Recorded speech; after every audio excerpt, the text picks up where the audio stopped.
Babysitting experience in Norway part 2.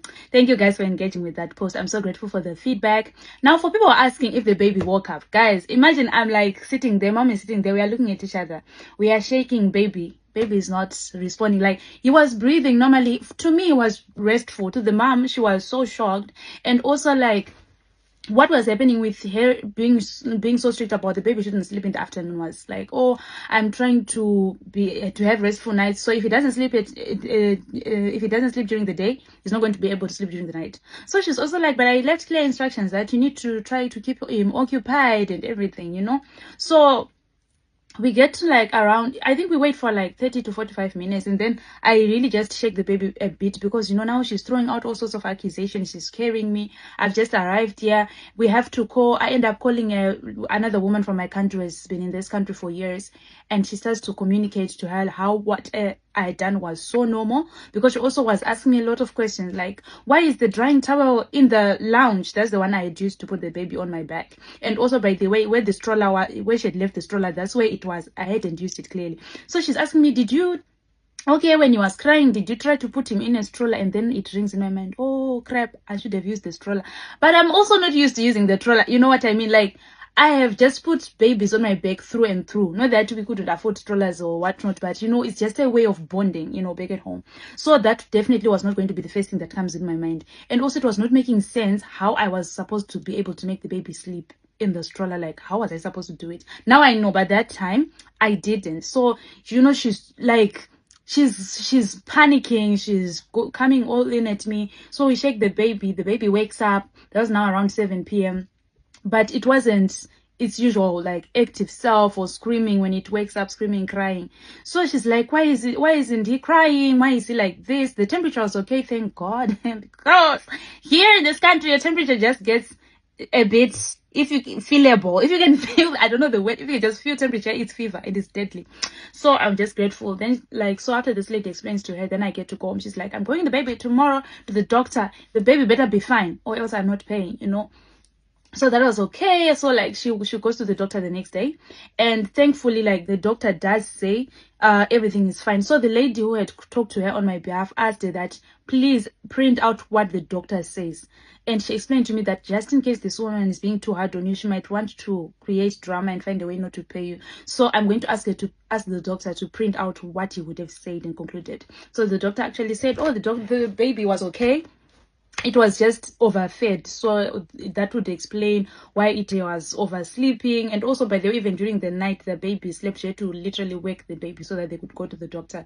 And also the baby had no nut allergies. He had no nut allergies, so there was no reason for her to let me know about the nut allergies, right? And also, she assumed that, like, when I said I have experience, it meant experience doing babysitting in Norway. So it would have come naturally to me that in this country there's actually like these small containers with porridge for feed for the baby. We are not sharing the maize flour. Those things wouldn't have clicked to me if I had just arrived in this country for 2 weeks. So the people being like, oh, you should have reported the mom and stuff for negligence and everything. I think you need to watch this movie on Netflix called Miss Chatterjee versus Norway. It will explain to you a lot about the lifestyle of how kids are supposed to be raised in this country. Is a bit different. It's actually a lot different from what I'm used to, and like maybe from other countries that raise their kids differently, like Indians, Asians and stuff. So in that movie, to highlight you like this culture of how children are supposed to be fed. Okay, so the other thing I was in trouble for was for feeding the kid with my hands, right? Because I really didn't know, like at 7 months she was already using a spoon for him. I think our children are spoiled actually at this rate, because I think we feed our kids until maybe 2 years, 1 year, but you know, you never want to let your kid go. So that was another trouble I had. So like when you watch that movie, it will highlight some of these things to you.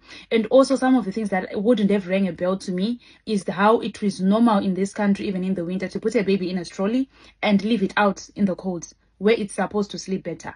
I didn't know about that at that time. So it explains how I like use the towel, put the baby on my back, put a blanket on top, and I was parading the street. And also, this is like just one of the lighter stories about what happens in the babysitting like thingy here around here. You can be lucky to meet some really nice, thoughtful moms who really just need help, and you know, they take care of you, they don't treat you badly.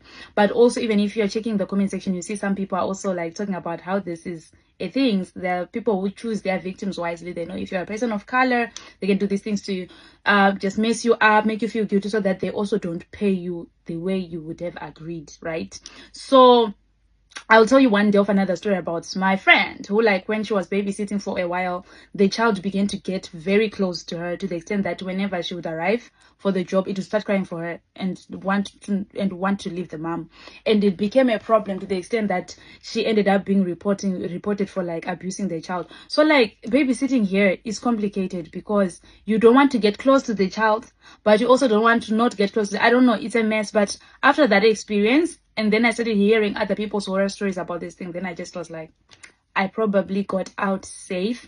And there's someone who came into my inbox and tried to describe, like, this parent I worked for, to try and confirm if it's the same person that she worked for. So I can't use names, but I think it's the same person. And yeah, definitely, if this lady also went through the same thing, then that means this woman uses her victims wisely. Like, she comes back home, finds a fault, and finds a way to not pay you your money. But yeah, crazy, right, guys? I hope, like, you can watch my next video for my story time about some of the culture shocks I faced coming into Norway.